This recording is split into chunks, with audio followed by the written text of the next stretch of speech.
Hello student, मैं MK. Sir. आज हम लोग कक्षा 10 गणित 6.3 के उदाहरण नंबर 7 से आगे को हल करेंगे। आइए देखते हैं उदाहरण नंबर 7। उदाहरण नंबर 7 करा है 90 सेमी की लंबाई वाली एक लड़की बल्ब लगे एक खंभे। यहाँ पर एक खंभा है और यहाँ पर आप देख सकते हैं कि क्या लगा हुआ है, इस प्रकार से बल्ब लगा हुआ है। हाँ, और करा है एक खंभे के आधार से परे 1.2 मीटर प्रति सेकेंड की चाल से चल रही है। अब यहाँ से वो यहाँ पर चाल से जो है कि 1.2 मीटर प्रति सेकेंड की चाल से चल रही है। यदि बल्ब भूमि से 3.6 मीटर की ऊंचाई पर, इसकी ऊंचाई दिया है भाई बल्ब की 3.6 मीटर की ऊंचाई पर बल्ब यदि लगा हुआ है तो 4 सेकंड बाद उस लड़की की छाया की लंबाई ज्ञात कीजिए। यानी 4 सेकंड बाद जब यहाँ से यहाँ तक आ जाएगी तो उस लड़की की छाया की लंबाई मान लेते हैं कि चलिए x मीटर है। मान लिया जाए कि क्या है भाई, x मीटर है यहाँ से यहाँ तक की लंबाई। ओके, अब हम देख सकते हैं कि यहाँ पर लड़की जो है कि खड़ी हुई है। ये हमारा क्या है, C है, और ये क्या है, D है। यहाँ पर क्या है, E है हमारा, और A क्या है हमारा, A, और यहाँ पर B है। ओके, अब सबसे पहले जो दिया हुआ है उसको हम लिख लेते हैं। लड़की की लंबाई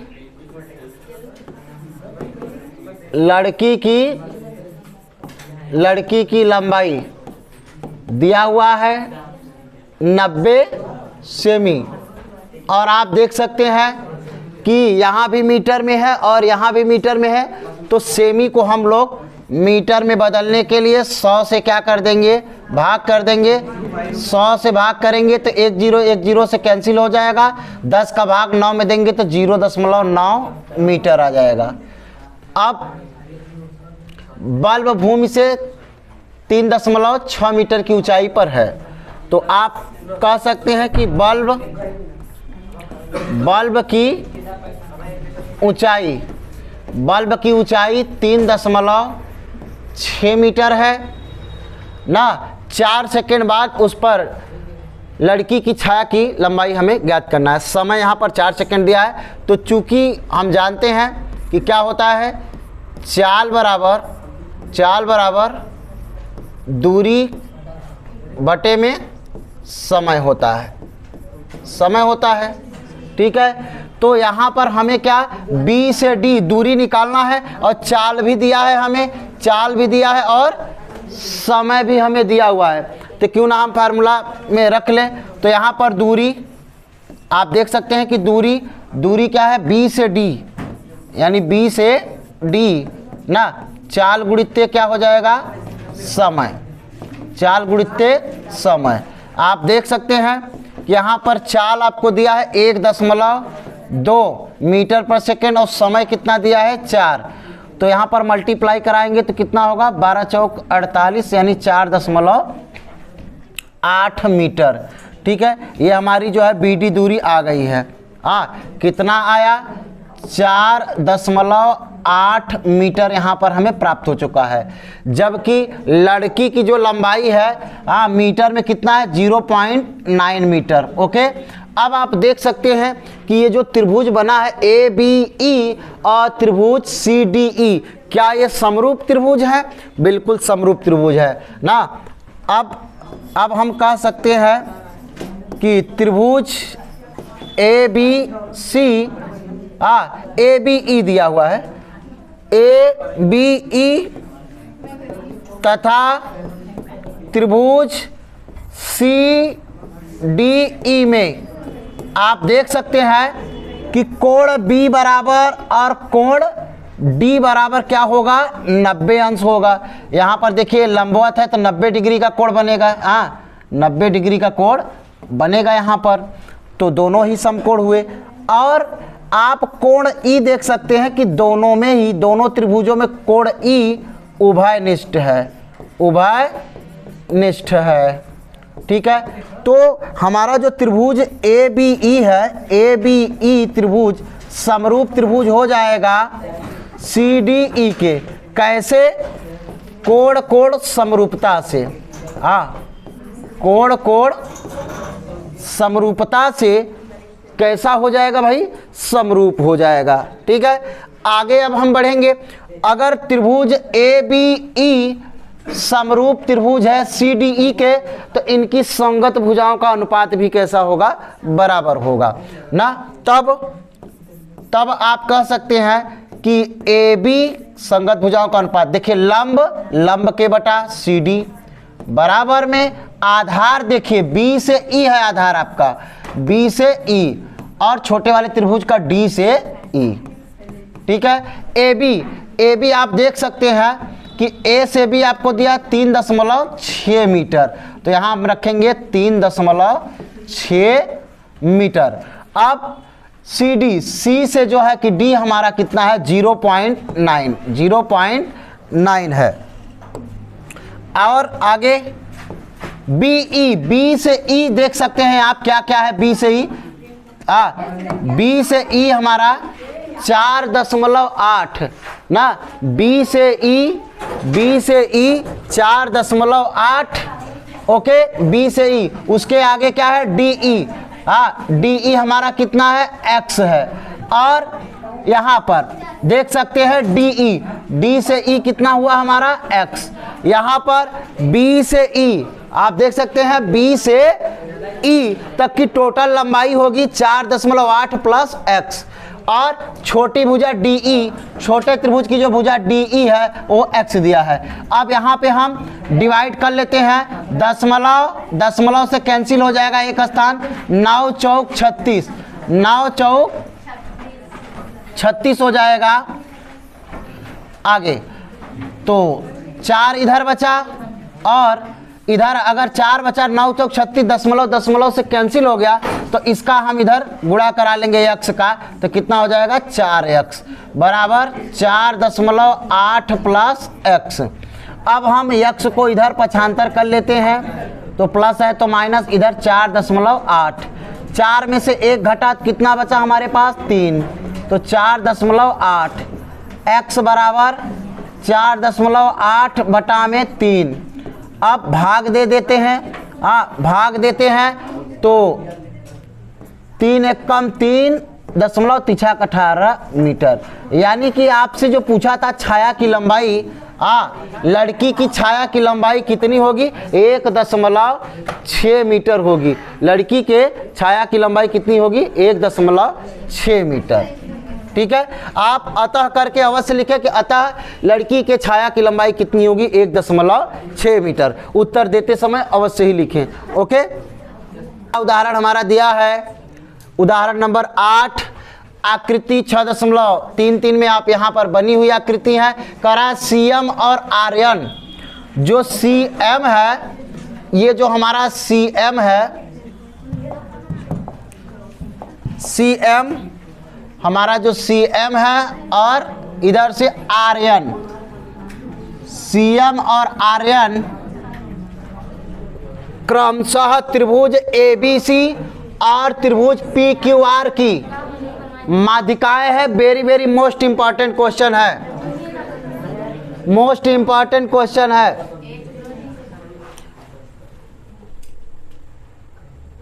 आगे बढ़ेंगे हम, तो देख सकते हैं कि त्रिभुज ABC और PQR की माध्यिकाएं हैं। कौन कौन है, ये जो हमें दे रखा है CM और आर्यन, ये माध्यिकाएं हैं। माध्यिकाओं से क्या तात्पर्य हुआ कि ये जो है भुजा AB को 2 बराबर भागों में विभाजित कर रही हैं, और इधर जो है कि PQ भुजा को जो आर्यन है 2 बराबर भागों में विभाजित कर रहे हैं। ठीक है, क्लियर आ रहा है। चलिए, माध्यिकाएं हैं, तो हमें प्रूफ करना है कि त्रिभुज ABC समरूप त्रिभुज PQR है। ये हमें जो है कि प्रूफ करना है कि त्रिभुज ABC और PQR कैसे हैं, समरूप त्रिभुज हैं। ओके, तो अच्छा, यदि ये समरूप त्रिभुज दिया हुआ है, हमें प्रूफ नहीं करना है, ये ऑलरेडी दिया है कि ABC और PQR कैसे हैं, समरूप त्रिभुज हैं, पहले से ही है। तो हमें प्रूफ करना है कि AMC और PNR, त्रिभुज PNR ये कैसे होंगे, ये हमें दिखाना है, समरूप दिखाना है। तो अब हम पहला के लिए सॉल्यूशन जो है कि करते हैं। पहले क्या दिया है भाई कि चूंकि CM और RN त्रिभुज ABC तथा त्रिभुज PQR की माध्यिकाएं हैं, ठीक है।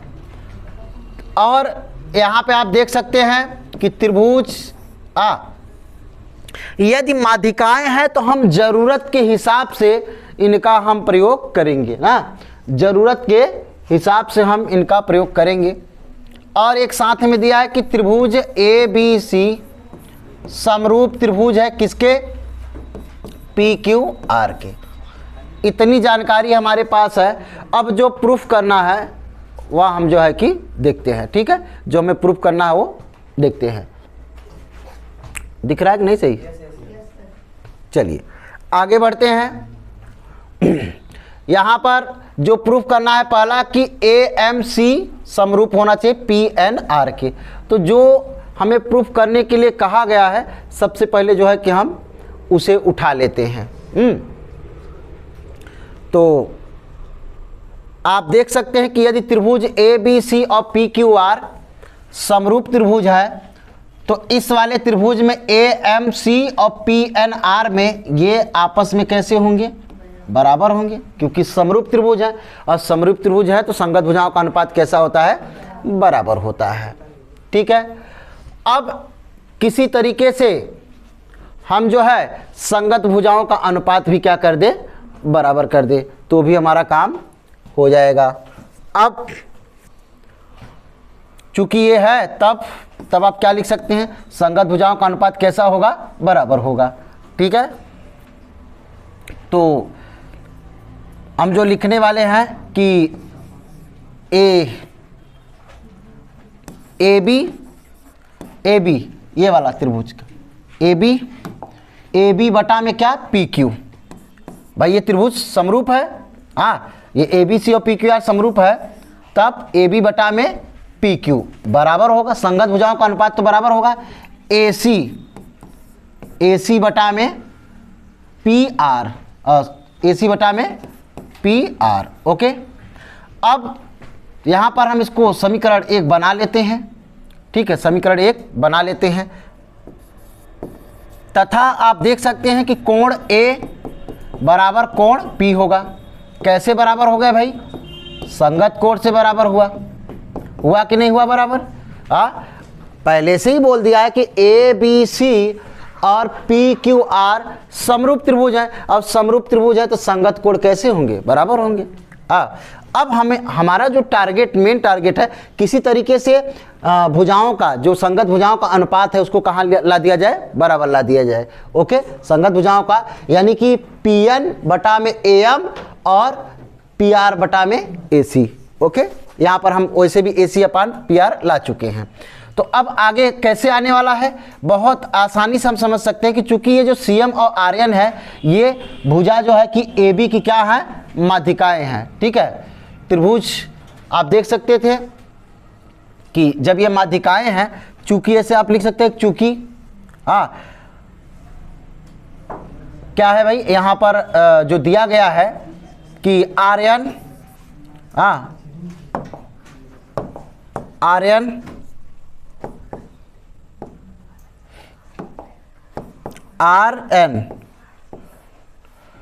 और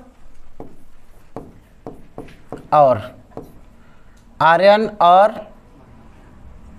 यहाँ पर RN, ठीक है। सबसे पहले क्या है, यहाँ पर CM है, CM और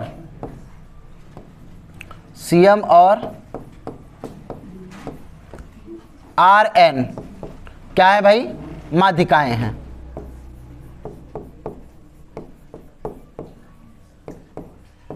माध्यिकाएं हैं और माध्यिकाएं हैं तो आप आसानी से समझ सकते हैं कि दो बराबर भागों में बांट रहे होंगे। तो दो बराबर भागों में बांट रहे होंगे का क्या मतलब है, आप समझिए कि जो AM है, अगर मुझे AM ही चाहिए क्योंकि मैं इस त्रिभुज की बात कर रहा हूं, और इधर से हमें क्या चाहिए, PN चाहिए। जो AM है वह टोटल का आधा होगा कि नहीं होगा, टोटल का क्या होगा, आधा। यानी कि जो हमारा AM है, आसान भाषा में आप समझिए, जो AM है टोटल कितना है, AB है, पूरी भुजा कितना है, AB। और ये जो है, ये चूंकि ये माध्यिका है, बीचों बीच काट रही है, तो ये जो हमारा AM होगा वो टोटल का कितना है, केवल और केवल आधा है। ठीक है, कितना है, आधा है। तो अब तिर्यक गुणा करा दीजिए और यहां से हम मान निकाल लेते हैं। किसका मान निकाल लेते हैं, यहां पर जो हम मान निकालते हैं AB का मान निकाल लेते हैं। AB का हम मान निकाल लेते हैं। तो जब तिर्यक गुणा कराएंगे कितना हो जाएगा, 2AM। ठीक है, कितना हो जाएगा, 2AM हो जाएगा। तथा इसी प्रकार इधर भी हम कर लेते हैं। उधर जो PN है वह टोटल का क्या रहेगा भाई, टोटल कितना है आपके पास, PQ है ना, कितना होगा, आधा। तिर्यक गुणा करा देंगे आप तो क्या प्राप्त होने वाला है, तो आपका जो PQ बराबर है वह कितना प्राप्त हो जाएगा, वो जो प्राप्त हो जाएगा 2PN प्राप्त होगा। ओके, अब AB और PQ के मान को हम जो है समीकरण कहाँ रख देते हैं, 1 में रख देते हैं। ठीक है, समीकरण 1 में रख देते हैं और यहाँ पर हम इसको समीकरण 2 बना सकते हैं। ठीक है, तो आप लिख सकते हैं कि AB तथा PQ के मानों को समीकरण 1 में रखने पर रख दीजिए भाई। तो AB के स्थान पे आपने क्या लाया है, 2AM बटा में यहां पर क्या लिखा हुआ है, PQ लिखा है, बराबर। अब AC तो आपको पता नहीं है, AC इधर क्या दे रखा है, अच्छा इधर PQ का मान आपने निकाला है, इधर PQ का भी मान आपने निकाल रखा है। PQ का मान कितना निकाला है, 2PN, AC बटा में PR। ओके, 2 से 2 यहां पर कैंसिल हो जाएगा, 2 से 2 कट जाएगा, क्या बचेगा आपके पास, AM बटा में PN, AC बटा में PR। ठीक, समीकरण 3 बन गया। अब आप जो हमें लाना था वो आ चुका है। यस भुजा कोण भुजा समरूपता कसौटी से देखिए संगत भुजाओं का अनुपात हमने बराबर कर दिया है। देखिए AM बटा में PN, उसके बाद AC बटा में PR को बराबर कर दिया और साथ में एक कोण A बराबर कोण P को भी हमने क्या कर चुके हैं, बराबर कर चुके हैं। तो आप लिख सकते हैं कि अतः समीकरण 2 व 3 से, समीकरण 2 व 3 से जो त्रिभुज हम लेकर के चले थे, जो हमें प्रूफ करना था, ये त्रिभुज पहला वाला AMC त्रिभुज AMC समरूप त्रिभुज हो गया PNR के। कैसे हुआ आप देख सकते हैं, भुजा कोण भुजा यानी कि साइड एंगल, साइड समरूपता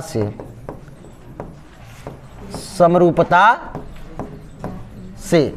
ओके, ये हमारा एक अभी प्रूफ्ड हुआ है, जबकि इसमें कितने पार्ट हैं, इसमें हमारा 3 पार्ट है ना, 3 पार्ट है जो कि आसान है, बिल्कुल आसानी से हम कर सकते हैं। दूसरा पार्ट क्या कह रहा है, आप पहुंचने का प्रयास करिए, कह रहा है CM बटा में RN, AB बटा में PQ। तो क्या हम ला दिए कि नहीं ला दिए, यहीं पर हम लोगों ने जो है कि कहां पर लिखा हुआ है, सी एम बटा में, अच्छा इस साइड इस वाला लेना है, सी एम बटा में आर एन, सी एम बटा में आर एन, और क्या लाना था, ए बी बटा में पी क्यू। तो अगर हाँ, अगर ये दोनों त्रिभुज अगर ये दोनों त्रिभुज भैया क्या हो गए हैं, समरूप हो गए हैं, तो इनकी संगत भुजाओं का अनुपात बराबर होगा कि नहीं होगा, बिल्कुल होगा। क्या दिक्कत है, यही आपका दूसरा है, यही आपका क्या है, दूसरा वाला आपका यही है। आप अभी इतनी मेहनत करके ये त्रिभुज AMC और इस वाले त्रिभुज को अभी अभी आपने क्या प्रूफ किया है, अभी अभी आपने समरूप साबित किया है इसको।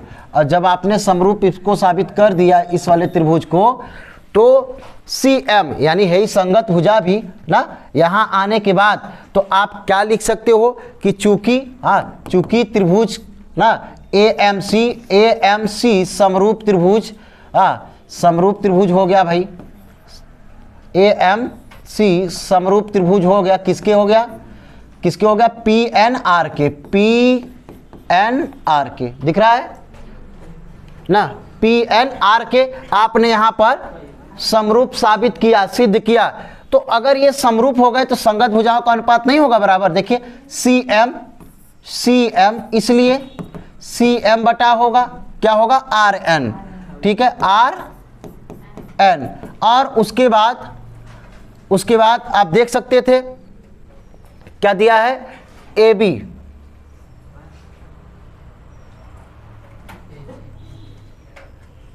कहाँ था भाई, कहाँ था, यहाँ पे है ना, ठीक है ना। और उसके बाद हम लिख सकते थे AC बटा में PR, AC बटा में PR। यदि ये त्रिभुज और ये त्रिभुज समरूप हो गए तो संगत भुजाओं का अनुपात हम क्या लिख सकते थे, बिल्कुल बराबर लिख सकते थे, ठीक है। अब आगे देखिए, जबकि हमें जो दूसरा में प्रूफ करना है वो हमें AB बटा में PQ लाना है। क्या लाना है, AB बटा में PQ।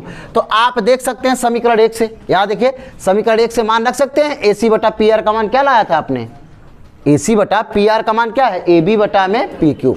तो आप यहाँ पे लिख सकते हैं कि समीकरण 1 से आप इसका मान, समीकरण 1 से AC बटा में PR का मान AB बटा में PQ रख सकते हैं। तो CM बटा में RN बराबर AB बटा में PQ। यही आपको दूसरा प्रूफ करना था, दूसरा आपको ये प्रूफ करना था।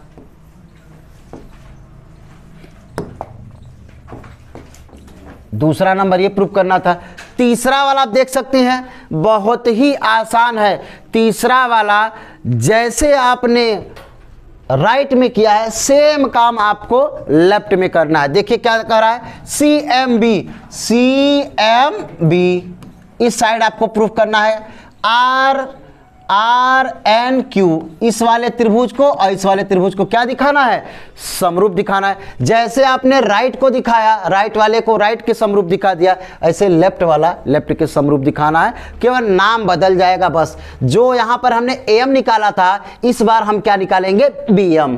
जो हमने PN निकाला था इस बार क्या निकालेंगे, NQ निकालेंगे। बाकी सारी चीजें, और इस बार कोण कौन, कोण B बराबर हो जाएगा कोण किसके, कोण Q के हो जाएगा बराबर।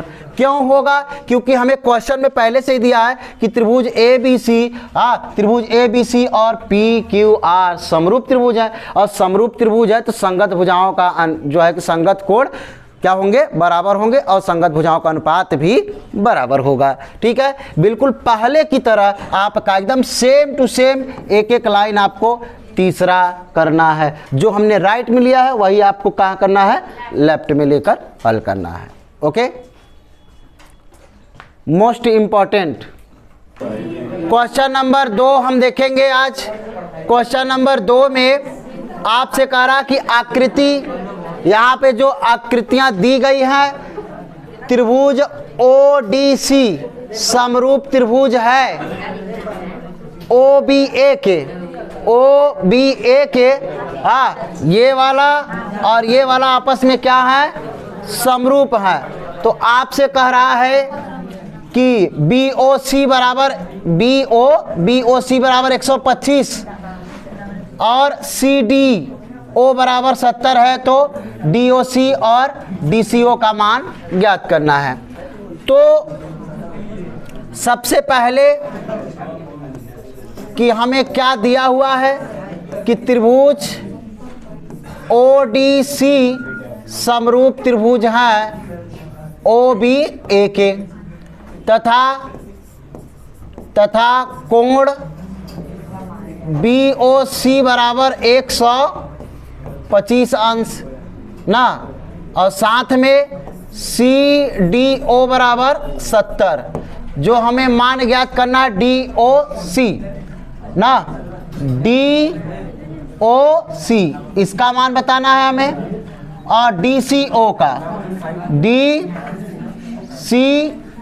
का इन दोनों का मान हमें बताना है। ओके, तो हम जो है बहुत आसानी से बता सकते हैं। चलिए, तो सबसे पहले आप जानते हैं कि एक सीधी रेखा पर 180 अंश का कोण बनता है। कितने का बनता है? 180। और यहाँ से यहाँ तक कितना बना है? 125 बना है। तो हम इसको निकाल सकते हैं बहुत ही आसानी से। ठीक है, तो चूंकि कोण क्या क्या होगा, DOC प्लस कोण BOC बराबर कितना होगा? 180। कैसे होगा? संरेखी से, एक ही रेखा पर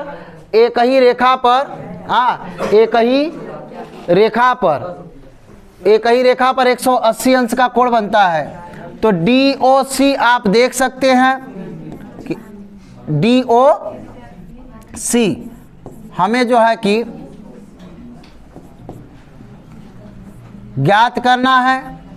यहाँ पर दिया है 125, BOC बराबर 180, DOC बराबर 180 माइनस 125, घटा दीजिए। 7 में से इधर बचा है तो 2 जाएगा, तो कितना होगा? 5। यानी कि कितना हो गया आपके पास? 55। कितना डिग्री हुआ? 55। एक का आंसर आपका आ चुका है। यहाँ पर जो आपका DOC है वह 55 डिग्री आ चुका। अब हमें ये यहाँ पर DCO का मान ज्ञात करना है। ठीक है, तो DCO का मान हम बहुत आसानी से ज्ञात कर सकते हैं कि चूंकि किसी भी त्रिभुज के तीनों कोणों का योगफल कितना होता है? 180 होता है। ठीक है, तो हम क्या करेंगे कि DOC प्लस उसके बाद OC, DCO हमसे पूछा है, प्लस DCO, उसके बाद प्लस ये जो हमें दिया हुआ 70 CDO। तीनों कोणों, त्रिभुज के तीनों कोणों का योगफल कितना होता है? 180 होता है। हमें ये जो है कि CDO दिया हुआ था, उसके बाद हमने निकाला है इसको, COD कहिए चाहे DOC कहिए। यहाँ पर DOC आप देख सकते हैं 55 डिग्री, और ये हमें DCO निकालना ही है, और ये कितना दिया है? 70 बराबर 180। अब DCO 180 में से इन दोनों का योग क्या कर दिया जाए? घटा दिया जाए भाई। पक्षांतर कर लेते, तो जोड़ करके हम पक्षांतर कर देते हैं। 5 हो जाएगा और 7 5 12, यानी 125। तो DCO बराबर 180 में से 125 घटाएंगे तो कितना होगा? 55 डिग्री होगा। कितना होगा? 55 डिग्री। यानी कि DOC हमारा जो आया था वो भी 55 आया, और DCO भी हमारा 55 ही डिग्री आया हुआ है। यहाँ पे हमारा जो है DCO कितना प्राप्त हुआ? 55 डिग्री प्राप्त हुआ। एक हमारा ये जो लास्ट बचा हुआ है OAB, जो हमारा OAB है, यानी ये एंगल हमें जो प्राप्त करना है, चूंकि हमें पहले से ही प्राप्त है, पहले से ही दिया हुआ है, पहले से ही हमें दिया हुआ है। क्या दिया हुआ है? पहले से ही हमें जो है ज्ञात है, पहले से ही हमें ज्ञात है। क्या ज्ञात है? शुरुआत में ही बोला गया कि जो ये दोनों त्रिभुज है ओ बी ए और ये जो ओ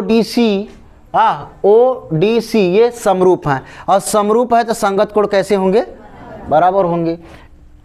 चूंकि त्रिभुज ओ डी सी समरूप त्रिभुज है ओ बी ए के ना, तब संगत कोण ना, संगत कोण क्या है भाई? कि ये जो हमारा कोण सी होगा वही कोण ए होगा। संगत कोण क्या होंगे? बराबर होंगे। अर्थात कि डी सी ओ बराबर ओ ए बी कितना हुआ है भाई? जो है कि 55 डिग्री। ओके, समरूप त्रिभुज के संगत कोण और संगत भुजाओं का अनुपात बराबर होता है। ठीक है, आइए अगला क्वेश्चन देखते हैं। अगला क्वेश्चन हमें दिया है समलंब ए बी सी डी, जिसमें ए बी समांतर है जो है कि डी सी के। ये समलंब चतुर्भुज लिया गया,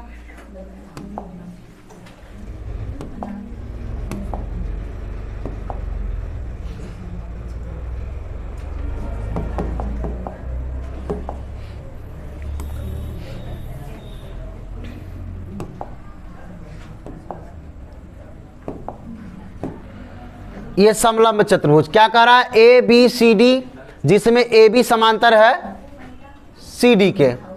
तो ये A B C D already बोला है कि भाई ये समांतर है इसके। आगे कह रहा के विकर्ण ए सी और बी डी, जो दोनों के विकर्ण है ए सी है और बी डी है ना। क्या कर रहा है? एक दूसरे को बिंदु कहाँ पर काटते हैं? ओ पर काटते हैं, ओ पर प्रतिच्छेद करते हैं। तो दो त्रिभुजों की समरूपता कसौटी का प्रयोग करते हुए दर्शाइए। हमें दिखाना है कि ओ ए बटा में ओ सी, और हमें दर्शाना है ओ बी बटा में ओ डी। ये हमें प्रूफ करना है। तो जो दिया है बहुत ही आसान क्वेश्चन है ना, चूंकि दिया है, क्या दिया है कि ए बी समांतर है डी सी के। ए बी क्या है? ए बी समांतर है डी सी के। ठीक है, अगर ए बी समांतर है डी सी के और ये जो दोनों रेखाएं समांतर हैं तो ये तिर्यक रेखा का काम करेंगी, और त्रिभुज ठीक समांतर हैं, तब हम त्रिभुज ले लेते हैं भाई। ए ओ बी त्रिभुज, ए ओ बी तथा त्रिभुज, ये जो भुजाओं का अनुपात जिनसे संबंधित है उन्हीं त्रिभुजों को लिया जाता है। तो सी ओ डी में क्या है भाई कि ये जो हमारा कोण है एकांतर कोण होगा कि नहीं होगा? जब दो समांतर रेखाओं कोई तिर्यक रेखा काटती है। इसी प्रकार यहाँ पर आप देख सकते हैं ये कोण इसके बराबर हो जाएगा। दोनों त्रिभुजों में आप देख सकते हैं।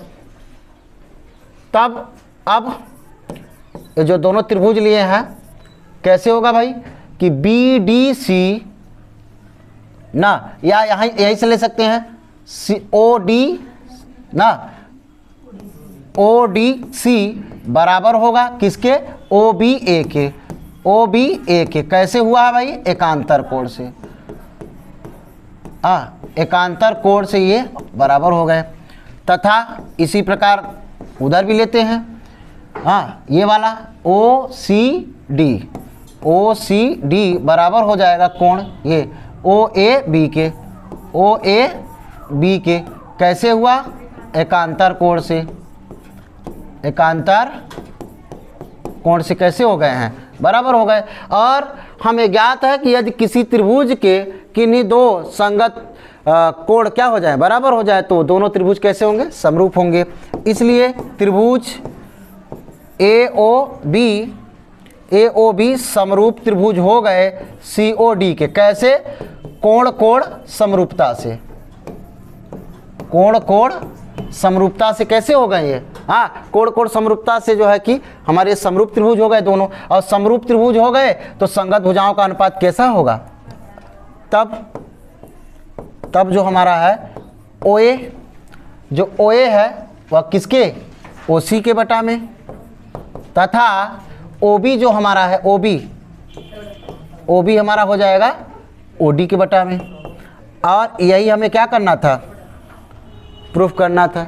यही हमें सिद्ध करना था कि दो त्रिभुज को हमें समरूप दिखाना था, और समरूप दिखा करके संगत भुजाओं का अनुपात जो है कि आपने इसे अभ्यास 6.2 में सेम सवाल को आपने हल किया है, परंतु वहाँ थेल्स प्रमेय की सहायता से हमने हल किया था कुछ रचना करके, और यहाँ हमने समरूपता की कसौटी का प्रयोग करते हुए इनको अनुपात में जो है कि प्रूफ कर दिया है।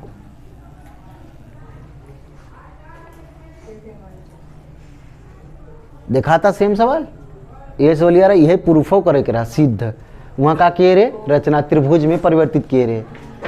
हाँ,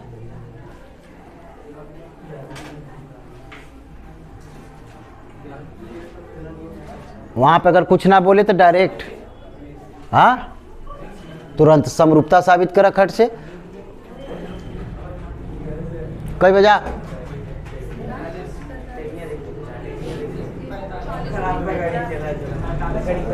thank you so much for watching this video. Video अच्छा लगे तो लाइक करें और सब्सक्राइब करें, शेयर करना ना भूलें।